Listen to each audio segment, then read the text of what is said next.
There you go. Speak softly. That's right. You're hearing microphone. Big stand. Good morning, everybody. Good morning. Okay, welcome. I was gone for a week. Tom, thank you. Were you? For running our meeting, and Nita for getting stuff out, so I appreciate that. So leading us today in our flag salute, Miss Nita. Good morning, Rotarians and guests. Please join me in the flag salute. Oh, did you forget something? Okay, we have an actual flag here. We have a flag. It's really we have a real flag.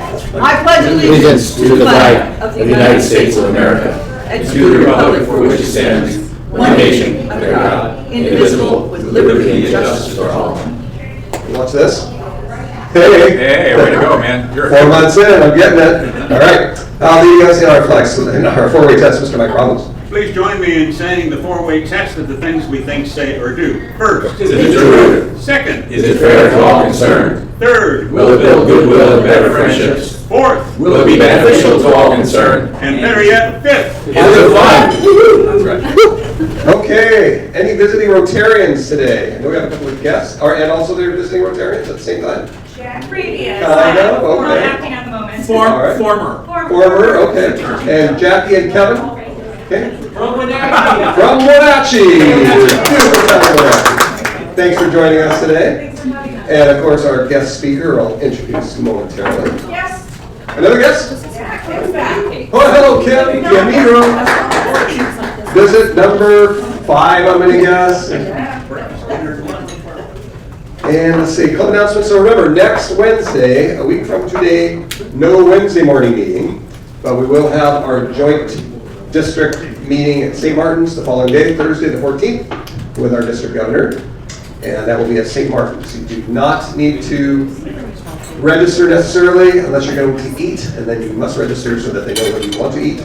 $25 box of food. Gourmet box. Gourmet box. The food inside, not so much. No, the box is beautiful. I've seen them. They're very nice shade of tan. Yeah. They fold up nicely. Oh, they're beautiful. Oh, you're a collector. I'm Wow. a collector, yes. Again, Tom, thank you for last week. So Sylvia, did we kick off the Christmas families? Yes. Do you want to say anything about that real quick, Nina? Or? Sylvia found 2 great families. One family has 6 kids. One family's a single dad with 1 kid. If you want to buy gifts, she'll let you know what they need. Otherwise, you can give money. We love that.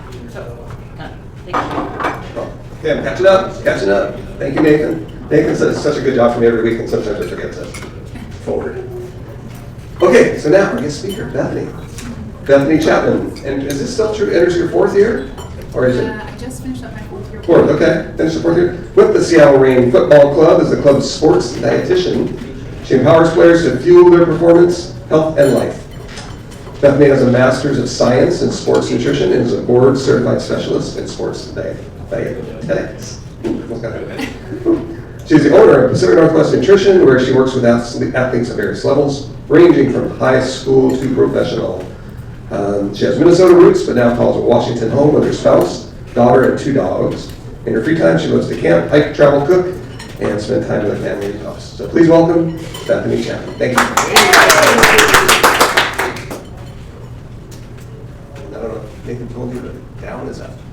Down gets a movement. Okay. Now gets a movement. Okay, cool. Awesome. Thank you. Amazing. I'm going to try to use this because I'm kind of soft-spoken. So good morning, everyone. Thanks for having me. I'm super excited to be here. I actually met Spencer, I feel like maybe in May or March. We were at a health fair, and he won a free consult, and he was like, hey, I think you should come and speak. So here I am. It took me a little bit to kind of get it in my calendar. I have a just turned 1-year-old, so it's kind of shuffling childcare and all the things. But I figured today I would bring you a little bit of information about maintaining energy. I'm going to talk a little bit about what I do, how I help athletes, and then I'm going to tie it kind of in. I figured we wouldn't have tons of athletes in the room, potentially, so talking a little bit about maintaining energy, both from an athlete perspective, but also from just an everyday perspective, how we maintain energy through food and what we're doing. Okay, down is up.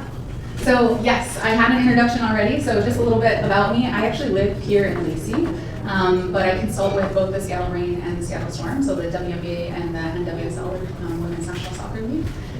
So I do kind of make the commute north on I-5, which is crazy. I used to be with the Rain when they were training and playing at Cheney in Tacoma, and I just couldn't let go. I just really love working with the athletes and the teams, just a really awesome place. So I've kind of slowly moved north with them. I work with the Storm primarily virtually, and then sometimes we'll go up to their training facility.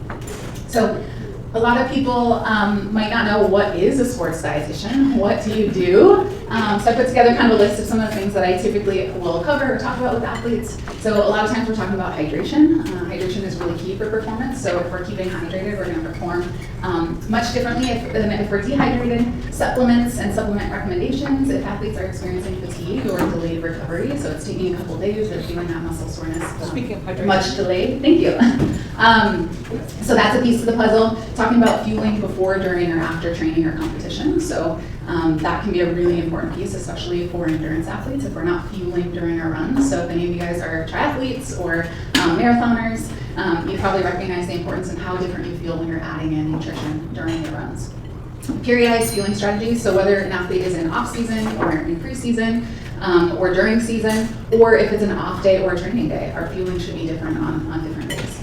Buying and preparing foods, cooking skills. So I worked in the collegiate setting as well, and it's amazing how many people these days might not have experience with cooking. So just teaching them cooking skills, talking through that. Meal planning, building healthy relationships with food. So for some reason, I was granted mostly female athletes in my career. And what I found is that the fueling piece can be really challenging because there's such high pressures around being an athlete and what type of body an athlete should be in. And so there's a lot of disordered eating patterns. So that's kind of what led me into becoming, if you saw my part, a mind-body eating coach. A lot of people are like, what in the world is that? So it's really looking at our relationship with food. It's looking at, it's looking at how our feelings actually impact how we metabolize our food. And it's crazy, it's so true. Even our stress. So if we're living a high stress life, we're gonna metabolize our food completely differently. And that's what mind-body nutrition and dynamic eating psychology is all about.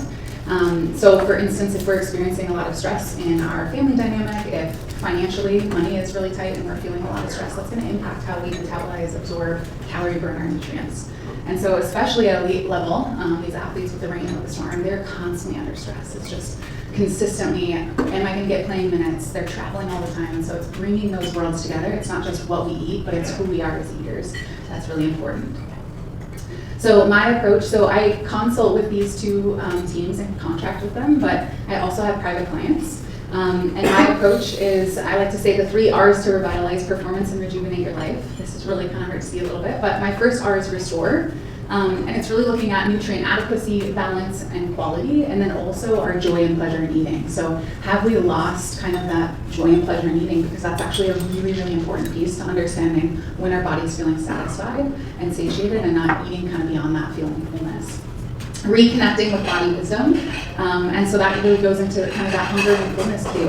I think especially as athletes, sometimes we don't always feel hungry. Coming out of training, it's like, oh, they have that big adrenaline spike, we're just not feeling hungry, but we know that it's really important that we need to have that recovery fuel. So I talk a lot about that with athletes.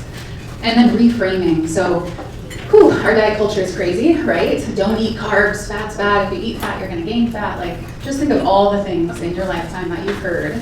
Atkins diet, keto diet, and so all of that, or how you grew up in the household, right? A lot of times when I'm speaking with clients, it's like, what was food like growing up? How was it? A lot of clients will tell me it was clean the plate club, or you have to eat your veggies, and so those all influence our relationship with food and how we feel about the food that we're eating. And so we talk a lot about that and kind of unraveling some of that. If we have any negative experiences around body or body image, where that came from and what might be coming out of that, especially for female athletes that might be struggling with that.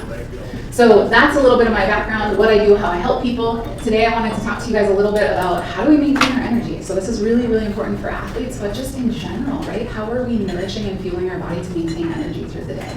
So I wanted to bring in 3 kind of simple strategies that you guys could leave the room today and start implementing. The 3 that I chose were creating a balanced plate, eating for energy, and then practicing presence.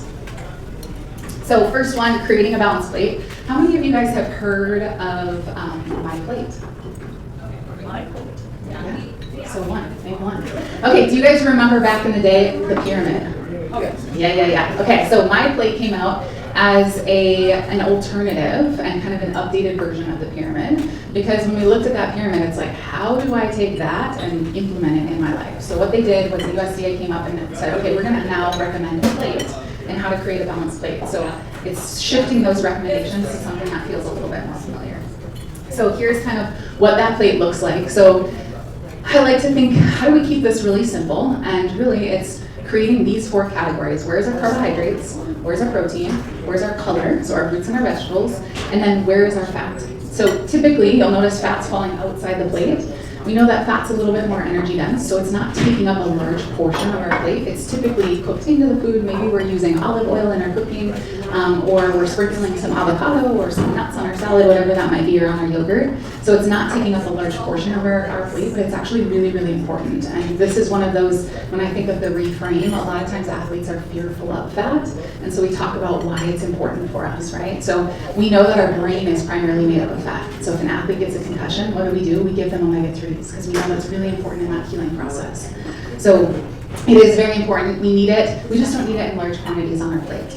So you'll look at this plate. So you'll see half of our plate is fruit and vegetables. A quarter of it is our grain or our starches, that number 1. So it would be like brown rice, whole grains, quinoa. It might be even beans. Beans can sometimes fall in that number 2, that protein category if you're doing more of a plant-based diet.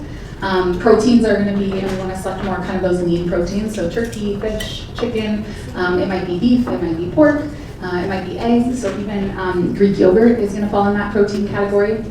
And then our color, eating the rainbow. So we know that different fruits and vegetables have different colors and provide different nutrients. So an eggplant versus a tomato versus a sweet potato, they're all going to provide different nutrients. So it's important that we get a good balance of that. But this is kind of the ratio of what our plate ideally would look like when we're creating a meal. It's not always going to be like that, right? I think breakfast is probably one of the hardest ones. So thinking about most of our American breakfasts are usually more carb heavy, right? It's usually pancakes or bagels or toast and eggs, things like that. So that one is a little bit harder to kind of get that. And usually color, people feel like, color for breakfast doesn't always make it in. But it might be more fruit along with breakfast in terms of color. So why this is important in terms of creating this balance. So our blood sugar levels, a lot of times we think of blood sugar with diabetes, but blood sugar is really important in maintaining our energy. So what happens if we eat primarily carbohydrates is our blood sugar is going to spike. So if you've ever had, if you've had, say, ice cream or like a piece of cake just sitting and all of a sudden you're like, oh, I feel this kind of energy boost, and then like an hour later you're like, oh, I'm so sleepy, like I'm just not feeling that energy and energized experience. So what happens is our blood sugar spikes, all that sugar kind of makes it into our bloodstream, and then it drops off. And we kind of feel that lull in terms of energy. And so it's really important that we're getting a good balance of all of these nutrients because that helps maintain more stable blood sugar, and it also helps slow our digestion and absorption. So going back to fat actually takes longer to digest and absorb than carbohydrates. So by pairing that fat in, it's going to kind of slow that intake of those carbohydrates and that blood sugar rather than kind of seeing those spikes and those lows. So really important to kind of create that balanced plate. And even, so before that slide, so what falls into those categories, I kind of talked about this a little bit, but carbs, that's going to be our primary source of fuel for our muscles and for our brain. And that's going to be things like whole grain, brown rice, whole grain pasta, sweet potatoes, regular potatoes, quinoa, whole grain cereals. Our protein is going to be chicken, fish, beef, beans, eggs. Color is everything: spinach, broccoli, carrots, zucchini, and then fat's going to be like our olive oil, our nuts and seeds, our nut butters, avocados, things like that. So not only with our meal, it's important if we're having a snack that we're pairing those macronutrients because it's going to give you a lot more sustained energy. So if you're having a piece of fruit, maybe it's doing a little bit of nut butter with it or pairing it with a string cheese, things like that. So this is kind of a little combo here of what you can compare in terms of a snack. Oftentimes when you think of snacks, they're usually more carbohydrate heavy again here in the States, right? It's crackers or chips or something like that. So if we can kind of pair these, that's going to get us a lot more sustained energy. So eating for energy, how many of you would say that you eat until you feel a feeling of fullness? Or I'm feeling really full. Or after Thanksgiving is coming up, I feel really full, right? Like unbutton my jeans, like time to get horizontal, I'm exhausted. So why is that? One, turkey has tryptophan, so that's a whole nother ballgame. But two, a lot of times we're eating until we feel that feeling of fullness, like the stretching of our stomach, that type of thing. But what I want to challenge you to do is what I call eat for energy. And what this means is we're going to eat to that feeling where we're still maybe like I could probably eat more, but I'm feeling satisfied and I feel like I would want to go out and go for a walk, or I'm going to go and work on this project that I've been working on, whatever it might be, but you still have energy to go and do something else.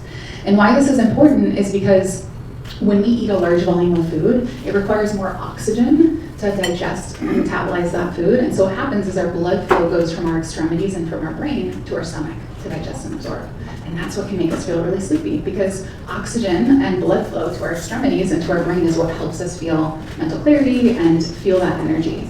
And so this is a hunger and fullness scale. I use this a lot with clients and with athletes. So what we're looking at is, on the very low end, number one is like, I feel weak, I feel dizzy, I feel hangry. I was pregnant a year ago, and let me tell you, hanger when you're pregnant is like a whole nother level.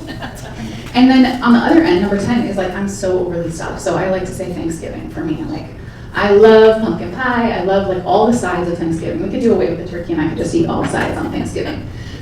So that's like, I'm so uncomfortably full. And so really our goal is, how do we maintain kind of middle level here, where we're eating before we're overly hungry and we're stopping before we're overly full. And that's really eating to energy and what that looks like. So I don't know if I have a full time to go through this. I want to be respectful of your time and I don't know where I'm at. But a little bit of kind of how we can do this is sitting down, being really present, and checking in with yourself. Like, how am I feeling through this meal? Am I feeling like I'm still having energy? Am I starting to feel kind of overly full, and kind of doing that check-in? And again, the goal is to eat until you're like, I could probably eat a little more, and just stop and wait for a minute. We know that it takes about 20 minutes for our gut to communicate with our brain that we're feeling full and feeling satisfied. And I know here in the States, it's a totally different food culture than some overseas, and many of us don't take 20 minutes to eat our meal, right? It's like scarf, or I'm in my car eating, or I'm in front of my computer. I'm totally guilty of it as well. So this last piece is practicing presence. So going back to that 20-minute piece. This is my daughter, by the way. I had to throw a picture in there somehow of her. This is her on her first birthday. Her name is Riley, and she was eating lasagna and garlic bread, and then later finished up with a nice smash cake. She does not like cake. But I want to close with this thought. This is a really unique thing that a lot of people don't talk about when they talk about nutrition, and it's called the cephalic phase of digestion. Has anyone ever heard of this? Okay. Who's heard of keto? Okay, this is what we need to be talking about, is cephalic phase of digestion, not these crazy other diets and things that we're trying. But cephalic phase of digestion is really the experience of eating. So as humans, we are designed to experience pleasure when we eat. And that is part of our survival mechanism, right? We need to experience pleasure when we eat, and that's what keeps us striving for eating food, and we need food to survive. So what oftentimes happens, so the experience of eating is pleasure, taste, aroma, satisfaction. It's the visual stimulation of eating. What we know is that from research, 30 to 40% of our digestive power is from this.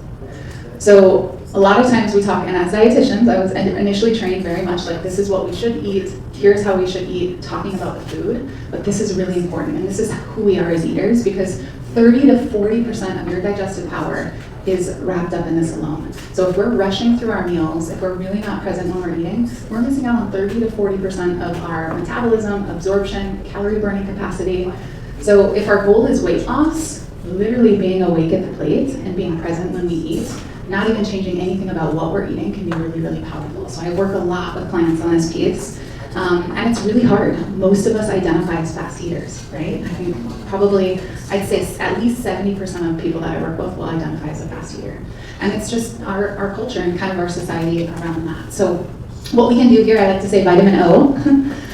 This is quite literally breathing oxygen. It's going to help your body digest and absorb nutrients. So the more oxygen that we're breathing in, so at the beginning of the meal, taking 5 deep breaths can be really powerful in digestion and absorption. Vitamin A awareness. So I wish I could say this was my dog, but it's not, or one of my dogs. But more awareness equates to less appetite. So who has sat down, I'm gonna say pumpkin pie, because it was my birthday recently and I never had cake, I always had pumpkin pie, I love pumpkin pie. But if you sit down and you eat a piece of pumpkin pie, either you're distracted or you're eating it really quickly, or you feel guilty that you're eating this pumpkin pie, and you finish that slice and you're like, ooh, I wanted another slice. That did not do it for me. But if we were going to, say, like a Michelin star restaurant, and you sit down and you get this plate and there's like this one little something in there, and you literally savor that food. It is the most incredible food you've ever had. You're pairing it with the best wine you've ever had, and you finish that meal and it's like, I'm not anywhere near full, but I feel so satisfied. Like, you walk out of that restaurant and you're like, oh, that was amazing, and I feel so good.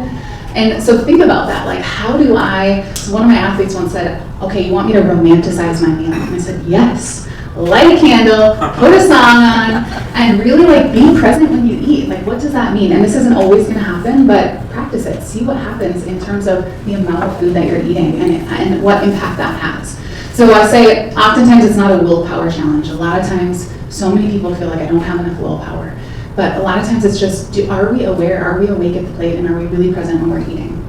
So my challenge to you is, can you try to savor the experience and really be awake at the plate? That's kind of my third pointer. So that is what I have for you guys today. So I'd love to hear from you guys, a couple of people. What is one thing that either you learned or something that you feel inspired to implement leaving this room today that's going to help with your energy levels? Slow down. Slow down. I love it. I love it. Anyone else? Presentation of food. Yeah. Make it pretty, Yeah. sit down. Right? Yeah, the experience. Yeah. It's amazing how something so small, like I make avocado toast in the morning and drizzling some balsamic glaze or putting a fresh little bit of basil on there can completely transform that plate, right? And the experience of what we're eating. Yeah. Anyone else have anything? So I was just going to mention, so my wife and I, we don't go out to dinner a lot, other than when we were like in Palm Springs, last week. Then it's like every night. So we find ourselves, okay, let's look for that senior menu size. Yeah. Oh, yeah. Because it's just, you don't need all that food. Yeah. We had a couple places, and I mean, just the meat, bring you back more than half of it, which is fine. I can eat it the next day, but I kind of. Trying to work our way through that. Let's just know the senior menu size, and it's like maybe a third less, but it makes sense. It's amazing. And growing up, I think a lot of people are in that clean your plate club, and then you sit down at a meal, and it's like, wow, this is a lot of food, and yeah, it's tricky. It's a totally different experience. Yeah.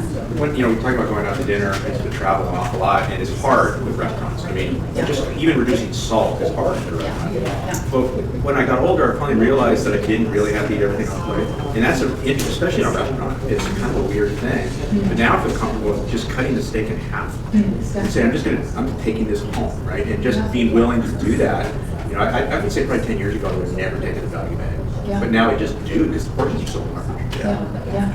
Yeah. And talking about eating for energy, right? Had you eaten that full steak, right, your energy levels coming out of that meal are completely different. Yeah. So there's nothing you want to say? Yeah, vitamin O, right? Yeah, breathing. So one more thing, because I want to be respectful of your time, but think about if you're driving, you almost get hit by a car. First thing you do, you like quickly hold your breath, and then as soon as you know you're safe, you take a deep breath, right? So it's our body's natural calming mechanism to breathe and to breathe deeply. And that's actually so important for our digestion and absorption. So when we're eating quickly and we're rushing through our day and we're eating in the car at the computer, a lot of times we're like in that quick breathing, that kind of stress breathing, shallow breathing. So literally just taking some deep breaths before we enter a meal can be so powerful of allowing your body to fall out of a stress state response that most of us live in and allow us to fall into that relaxed, what we call parasympathetic system response, that relaxed response. Yeah. First of all, you have plenty of time left. So don't rush. Okay. I don't know what time it is. I'm here. Secondly, can you share some experiences of working with the athletes, working with the rain and the storm? Yeah. Tell us some good stuff. Yeah, some good stuff.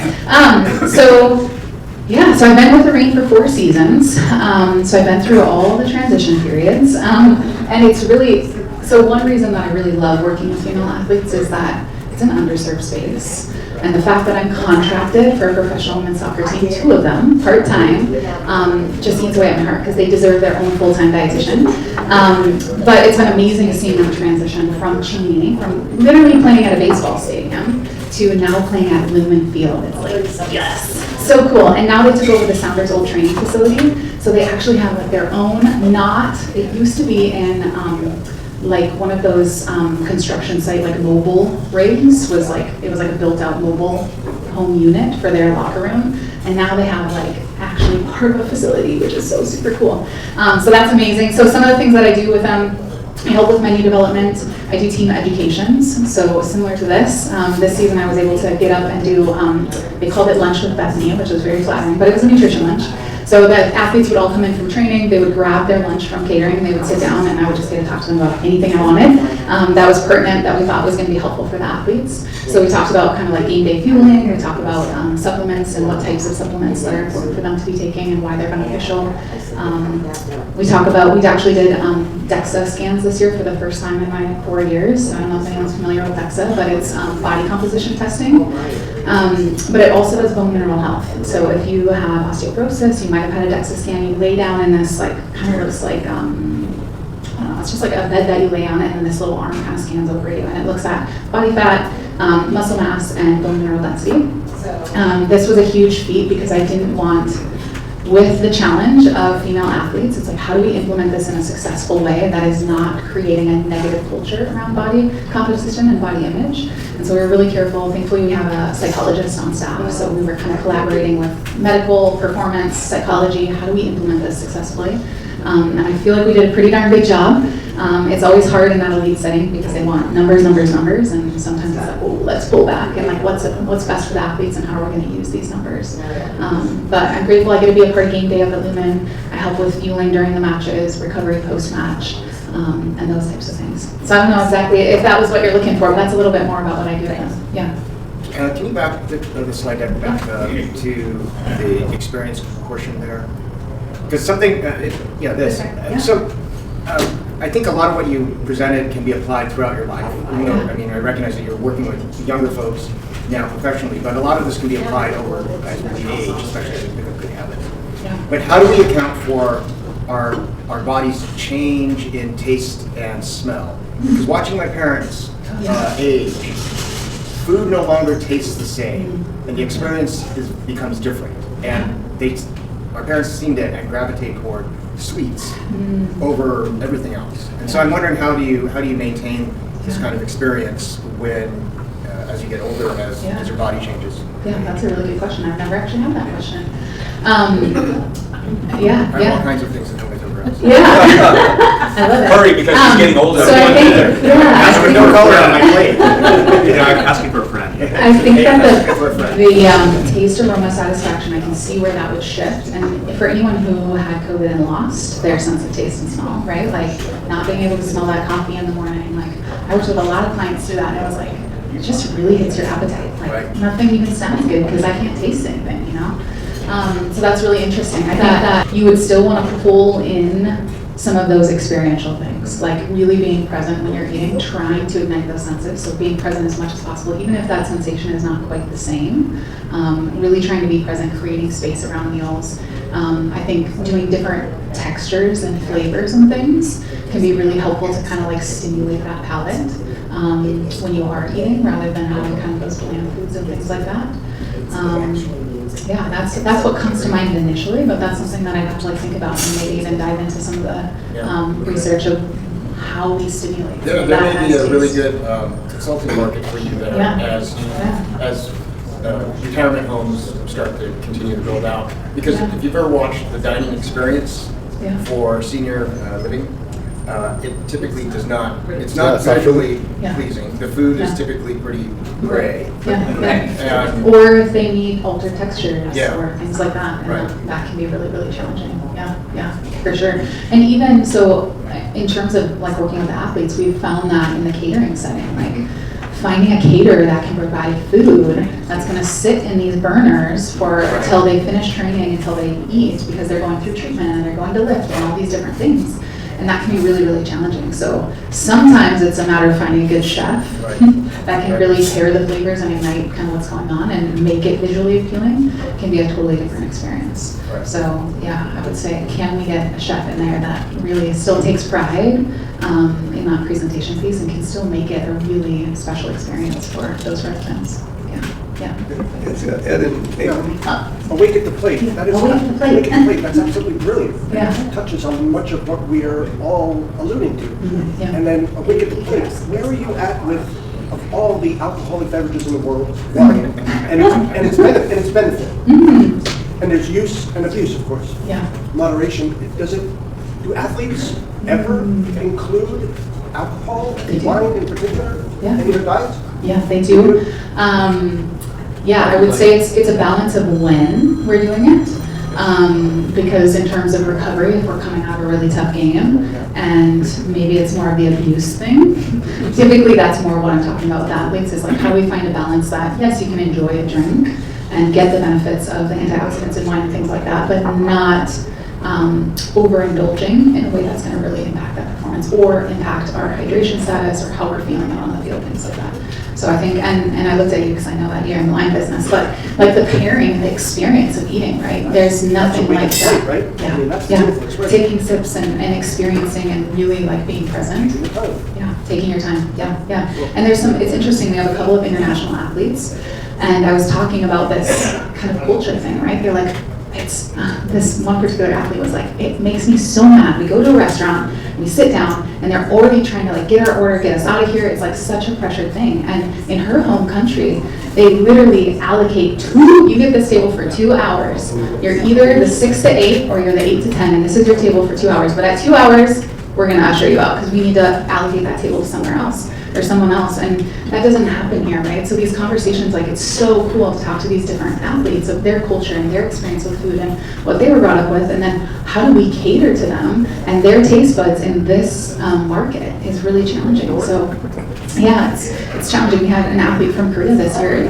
post-game meal, it's like we're catering to the whole team, but this athlete, like, that's not what she would have for a post-game meal. So it can be really, really challenging to cater to the whole market and still take into those cultural needs and individual desires. Or we have vegan athletes, so how do we accommodate those pieces? So, yeah. Also, different types of protein, like quercetin versus non-quercetin. Yeah.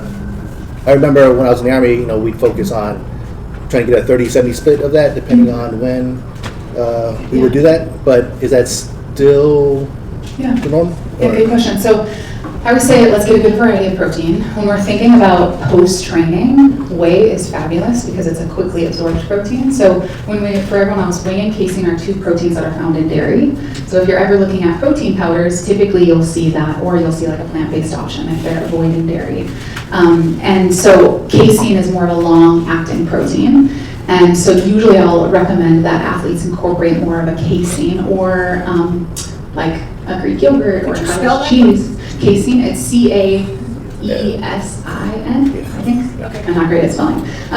But anyway, so typically I'll say like have a dairy or something dairy related before bed because it has this long acting protein, and usually athletes are worried about building muscle or maintaining muscle, so casein can be helpful more so in that realm. But post recovery, we want to get something that's absorbed fairly quickly, and that's why typically we're using a whey protein. It has all amino acids, which it's a whole nother conversation, but it's like the building blocks of protein. So I think as long as you're getting a good variety of protein sources, and then if you're really meticulous about kind of what you're doing, your muscle building, you can kind of time that based on your goals.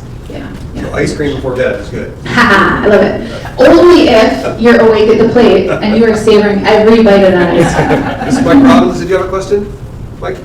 Did you have a question for Mike? Oh, yes, I did. Oh, wonderful. Let's hear it. Will you define cephalic, please? Cephalic. So cephal is means head. So cephalic is like the head brain of digestion. So it's really truly our experience of eating. Yeah. So the taste, aroma, satisfaction, visual stimulation of a meal. So if we have pancakes, does it have like maybe some whipped cream on top with some sprinkled powdered sugar, like all those things that make it like, ooh, this is a really whole experience of eating. Yeah. Thank you. You have one more? Two-part question. I'm glad there's so many questions. This is a good thing. So, just to clarify, there's two different types of protein, like you say, whey protein, Yeah. and just like a regular protein shaker. So, are you saying that you should have a whey protein shake in the morning versus the evening? Because normally I'll have a whey protein shake in the evening before I go to bench. Do I have it backwards? Should I have it in the morning? Not necessarily. So it kind of depends on what your goals are and why you're adding that protein shake in. If it's to meet your protein needs, adding it in at any point through the day is going to help with those protein needs. When we're focusing on maintaining or building muscle, having a food that contains that casein, that like slower acting, can be helpful kind of in the evening going to bed. But also eating before bed is a whole other conversation because we know that, like, think about our blood rushing to our gut for digestion and absorption. So if we're eating a large meal before bed, oftentimes we wake up feeling like really groggy, almost hungover, And that's because our blood is rushing to our stomach to digest and absorb rather than to our extremities and to our brain and all those restorative processes that we need in the evening. So notice that too, if you're eating very large, which a protein shake in the evening is totally different than having a large meal, but that's another piece of the puzzle. Yeah. So I wouldn't worry too much about like the timing of that depending on your goals. Right. Yeah, The exactly. second part of that, your take on intermittent fasting. I get this question so much. So intermittent fasting is very individualized approach. For some people it works really well, for others it does not. So thinking about that hunger and fullness scale, that meter, right, that speedometer, a lot of times for people when they come out of a fast, they're here and they're super duper hungry, and then they end up here and they're super duper full. And that can be really, really challenging. Or some people use intermittent fasting. I had a client who lost a ton of weight, and then it was like, I eat whatever I want when I'm not fasting. So it wasn't so health focused in his choices of eating, and his blood levels went through the roof in terms of cholesterol, triglycerides, and things like that. So it's very individualized in terms of intermittent fasting. Everyone wants like a black and white. Should I do this? Shouldn't I do this? It's going to depend on your goals. It's going to depend on your health, how it feels for your body, your experience of eating without when you're fasting and when you're eating, all of those things. So intermittent fasting. And athletes is like a whole nother scenario with intermittent fasting. Because I've had athletes, I'm like, if you're going to get up and you're going to train, we need to put fuel on that fire so that you're going to perform at your best. So. So the definition of intermittent fasting is what? You don't eat for like a 12-hour period? Is that? So that's great. There's all different definitions. So that's what makes it tricky. Some people actually will go days of fasting. That's different. Some people will do like 12-12. Some people will do 16-8. It's very varied for individuals. What I will say is that when you wake, your body temperature is at its lowest before you go to, and then it starts rising. So when your midpoint of the day, your body temperature is at its peak, and that's when our metabolism is burning at its highest rate. And so a lot of times here in the States, our largest meal is typically at night, right? Rarely is at lunch, especially for the working demographic. A lot of times we're like maybe skipping lunch or a quick lunch or a quick bite, and then dinner comes around, it's like, oh, I'm starving. And so one strategy too is like, can we align our food intake with when our metabolism is burning at its highest, and that's midpoint of the day. And then as the day goes on, our body temp drops, and that's also why, like, at the end of the day, if we're putting a lot of fuel on a fire and it's kind of like ready to be done for the day or kind of simmer overnight, that's kind of challenging for your body. Yeah, dinner, or have a bigger lunch. Have a dinner, maybe a little snack if you're still hungry, but try to not, depending on your goals, again, if your goal is weight loss, one strategy can be have a lighter dinner and make it a bigger lunch and align with that metabolic piece. My wife is Japanese heritage, so for the last 45 years, white rice with everything. Yeah. Now she's telling me, better do brown rice. I love white rice. Yeah. White rice not good? So when it comes to the type of carbohydrates, white rice is going to have some of those nutrients stripped. It's more processed. Similar with white bread versus wheat bread, you remove that endosperm, you remove the germ, and that removes some of the protein and some of the fiber. And so when we talk about blood sugar, fiber helps slow down that digestion and absorption. You don't see that spike in that lull. So if we're including white rice, can you pair it with some of those other nutrients to help? And then also just the quantity, right? Like the quantity of sauce. rice. Yeah, Yes. exactly. Thanks, Beth. Yeah, Very much. thank you, everyone. Okay, Jerry, are you Sergeant Army today? I believe I are. There you go. Thanks very much. You. Down is up. What's up? Down is up. See another big hand, Bethany, ladies and gentlemen. You see your big down. Thank you for fielding all of those complex questions. And as Doug pointed out, elder care is a great growing market when it's not dying off. So, you know, you have to kind of develop the kind of relationship with your clients that's by its nature temporary. So, Ed, quick question. So why do you think pairs best with an energy bar? Subturn, yes. It's hard to go wrong with a subturn and an energy bar. But then, now that's an energy bar that does not include chocolate, so that's okay? So that's good? So what brand would you recommend for a celebratory champagne when the rain wins? I think she really wants to know that. Gaston Chiquet. Gaston Chiquet? Chiquet. And that's good for both drinking or pouring over somebody's head? Yes. Okay, perfect. Magnum. Okay. I'm glad, Magnum. Magnum. Double bottle. That means big, right? Yeah. Because that was my nickname. Like never. So, So I just want to share a white bread versus brown bread story because we always go back to my checkered past, and this has nothing to do with my many marriages. So my father was a fierce advocate of the fact that white bread was processed to within an inch of its life and it should never be used in our school lunches. So they bought cheap brown bread, which was really just white bread that had been dyed caramel, you know. So, but that's what we had, and I can tell you that it soaks through a bologna sandwich with ketchup on it at noontime in elementary school like nothing else. So, whereas whole grain would not have to soak through quotient, so that's another thing to remember. So, anyhow, special moments. Would anybody like to share some special moments, and I'll just kind of roll with this. Yes, Ed. Last week, we had the visit of Corey Downey from the Olympia Downtown Club. The best thing we do in Rotary is cool jazz, clean water. Local, because we're taking care of high school kids, the jazz instruments, the jazz instruction. So that's the local piece of all things we do Rotary. And then the international piece is everything that Rotary is doing for water projects around the world. So I would encourage you guys to help me help them, us, but it's us, and continue helping Corey sell these bottles of wine, cool jazz, clean water. They're $35, they cover $35 a bottle. I have 2 left. I gotta get rid of them so I can get more and continue to sell this over the counter and promote all things Rotary. Thank you, Ed. Thank you very much. Cool jazz, clean water, very, very important. I wanted to point out, we have an anniversary today. Mike Bell has now, according to Nita, spent 10 years in Gateway Rotary. It's his anniversary today, so congratulations to Mike Bell. Well, thank you, and I have another dollar for creating my badge. I will do that, and then I'll give a third dollar for the speaker this morning, because it was very enlightening. I was just visiting my grandson last week, and I wish he could tell me how to get him to eat. He will not eat, has no hunger. It's a meal for us. It's a 1-hour presentation because we have to sit and cajole. So I would love to have some advice. Right. So would you like to provide some advice on how to get picky eaters to eat? I'm trying to think if I have any, honestly. So my phone. You tried the airplane thing? So the airplane thing that he's beyond that? I'll tell you what worked for me.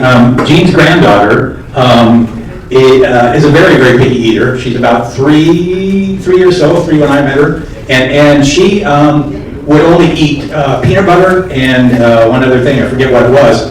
And I introduced her to raisins because they were, I figured that maybe part of it was a texture thing and maybe part of it was a quantity thing. She really, really liked them, especially when I called them bugs.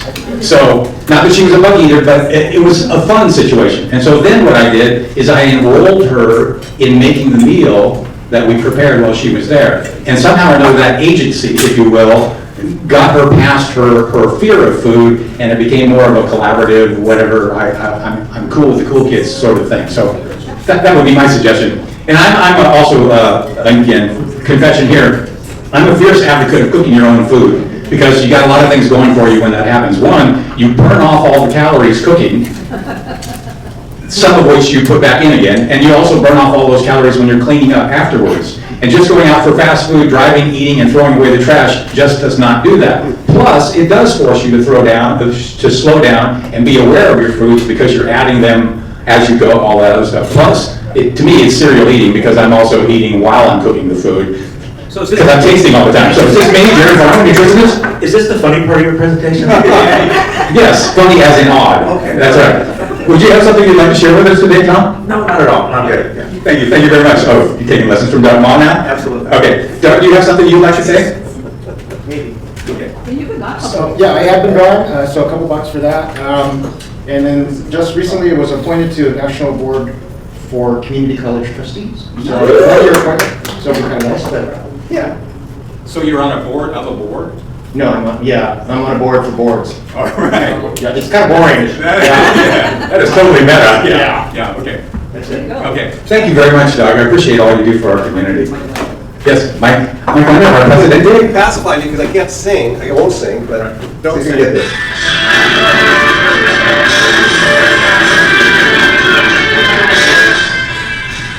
What? Bachman Turner Overdrive in Palm Springs last week. Randy Bachman, 81 years old, looks like a spring chicken. Right, he's still shredded. You got a spring chicken that's 81 years old. He's still So, taking care of business. David Yeah, Maynard, he's you still- have a, Can't taste this food though. TCD, yeah. you want to do a confession? I just forgot what I was going to say. Can't taste the fruit though, you just said that. Your vacation? Oh, Did Oh, I come know on. one. I got one. Wait a second.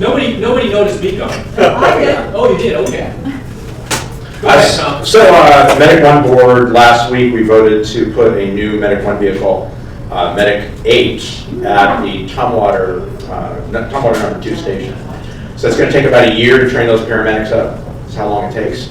But we've got the gear, and so we're gonna have an 8th unit. So for all of you people in this room that are likely to have a heart attack, that's a good thing, right? So, Right, I live in that area. Yeah. There's something kind of negative about, call Medic 8. So, anyhow, yes, Dave, we wanted to share the fact that you were gone. Welcome back. Hey, thank you. Yeah, Puerto Vallarta for a week, and it was a 50-degree swing when we arrived back in SeaTac from Puerto Vallarta, so quite a shocker.